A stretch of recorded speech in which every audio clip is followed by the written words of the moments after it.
On a cross-country hunt, I sought out a professional cookie decorator to share her secrets on how to create these gorgeous little works of art. Hi, my name is Jossie Lukasik, and I own Sweet Spot here in Charlotte, North Carolina. I spent an evening with Jossie, learning the tricks of her trade, which I'm now going to share with you. I'll start with the step-by-step process for decorating cookies, including Chef Jossie's 3 tricks for perfect piping, and then show you how to use cookies to decorate a cake. I'll finish with my attempts at cookie decorating and some bloopers. To decorate cookies, you'll need cookies, of course, and royal icing, which you can buy or make yourself. When you're not using the royal icing, cover it with a damp towel to stop it from drying out. Tint small amounts with gel colours to use in piping bags next, and you'll need a stiff and loose consistency of each colour for different parts of the cookies.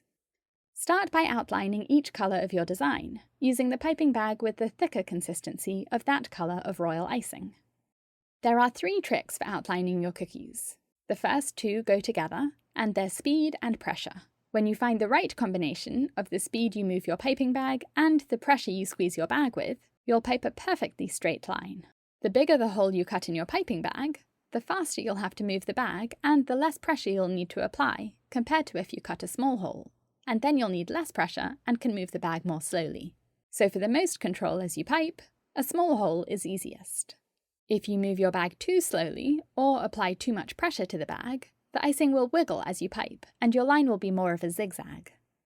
If you move your bag too fast, or don't apply enough pressure to the bag, the icing won't be able to keep up with you and your line will break. The third trick is the height that you hold the piping bag above the cookie. When you're first learning, it feels natural to hold the bag just above the cookie, and you'd imagine that your piping would be best when you're close to the target. But actually, you have the most control when your piping bag is higher up, and when you're directing the royal icing from a bit of distance, you'll get much neater, more accurate lines. None of this matters if the consistency of your royal icing is too thin or too thick. If it's too thick, your line will break as you're piping, and you'll leave visible texture in your lines. If it's too thin, it will spread out as you pipe, so your line won't be as sharp and any angles or curves will bleed into each other and might even slide off the side of the cookie. When you're outlining your cookies, you need to outline every coloured section. So for this cookie, there's the beige coloured ice cream cone, this first layer of white ice cream, and then some pink ice cream, and then more white on top. These little cookie turntables are amazing, by the way, but they're definitely not essential. You can decorate on any flat surface. It's just convenient being able to spin the cookie around like this. Immediately after outlining all of the coloured sections of the cookie, it's time to flood them. Flooding is just filling in an outline with royal icing of a looser consistency. So as you squeeze it out of the piping bag, it spreads out to cover the cookie all the way up to the outline. You can use a pin like this, called a cookie scribe, to push the icing all the way to the outline and also to pop any air bubbles in the icing. See below for the links to the products used in this video and to sign up to Sweet Spot Studio's online cookie decorating classes. For sections of colour next to each other, you can either flood them straight after each other, or you can wait for the first section to dry before you flood the next section. If you flood coloured sections next to each other so different colours of wet royal icing are touching each other, the colours will blur together where they meet, instead of having a clear-cut line. That might be the effect you want, like for this popsicle, where the colours don't have a distinct division between them. It's kind of blurry, because the pink and white and blue royal icing touched each other while it was still wet, so the join is fluid. The other option is to flood areas that aren't touching each other, and then let those dry before continuing. Royal icing takes several hours on its own to dry, but you can speed up the process by putting the cookies in front of a fan, or they'll dry even faster in a dehydrator.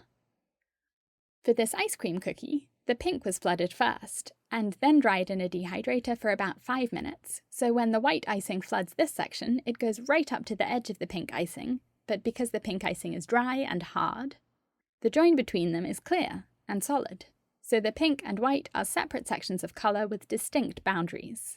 Compare this to the pink and white and blue icing sections that were piped side by side without drying in between. After drying the first round of flooding, there are several techniques you can use for the next round of icing.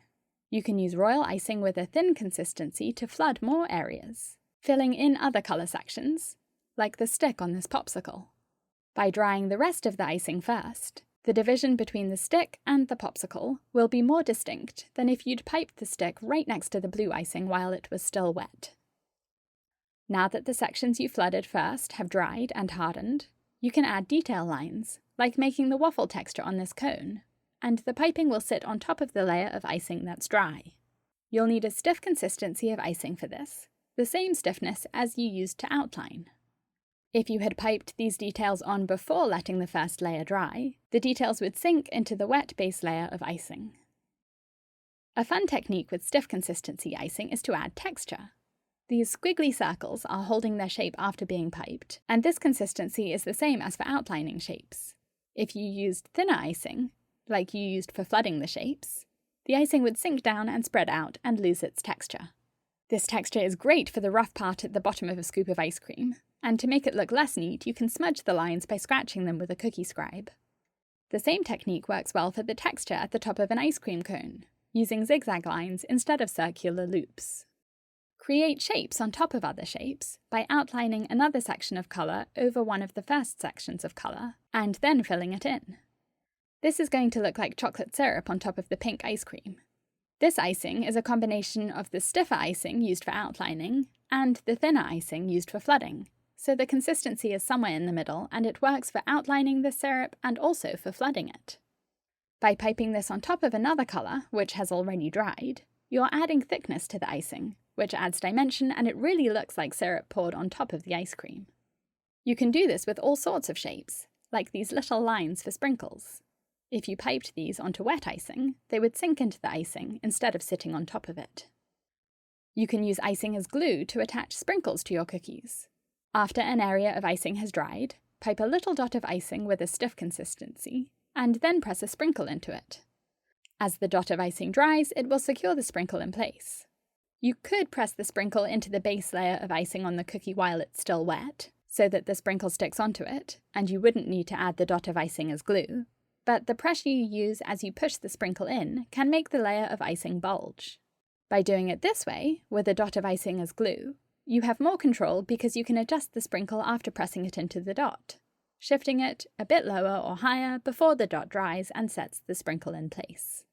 When you finish decorating your cookies, place them in front of a fan to dry completely. The time it takes depends on the humidity, but it's usually several hours. Now I'll show you a way to use cookies to decorate a cake. While our cookies are drying, I'm going to make the most of being in such a beautiful studio kitchen. With this gorgeous mixer, I'm making a batch of my 4-minute buttercream frosting, and I've put the link for that recipe and tutorial in the video description. I'm going to place cookies around the sides of the cake after frosting it. To do this, assemble your cake and apply a crumb coat, which is a thin layer of frosting to trap in any crumbs that might come off the cake, so that they don't get into the final coat of frosting. For my final coat, I'm going to put sprinkles in the frosting, and after perusing the extensive sprinkle collection in the studio, I'm choosing these simple pink and blue jimmies, which I'm pouring into the buttercream and then spreading onto the cake. You can press cookies straight into the frosting while it's still soft and sticky, but that can make the frosting bulge around the sides of the cookies. Alternatively, you can chill the frosting to let it set, and then use a little bit of plain buttercream to attach the cookies. That's what I'm going to do. You can do this by spreading a bit of buttercream onto the back of a cookie and then pressing it against the frosting, and that little bit of buttercream will set and secure the cookie against the side of the cake. Or you can put the buttercream in a piping bag and pipe it onto the back of the cookie before pressing it onto the frosting. Chef Jossie gave me some piping bags of royal icing to take home with me, like you'd get if you got a subscription to her Sweet Spot Studios online cookie decorating classes. The colours separated in the bags like she told me they would, but you can squeeze and massage them for a while to get them back to normal. I had bags of thinner and thicker consistency for the different styles of piping, and some cute little cookies ready to be decorated. I'd love to tell you that my first attempt at cookies ended up being just as beautiful as hers, but I quickly gave up and gazed out at the pretty view instead. I think I'll stick to cakes for the moment. Thanks for watching. I'll be sharing my bloopers in a moment. Comment below to tell me what cake decorating skill or technique you'd like to learn, and subscribe to my YouTube channel for a new cake decorating tutorial every week. And here is our beautiful... I always turn into an American accent when I'm talking to someone with an American accent, and I remember I'm supposed to be British. That's awesome. And here's our beautiful, festive... Not festive, that's Refreshing. Oh, refreshing. We are doing a lot these days, and you can find out more information at sweetspotstudioclt.com.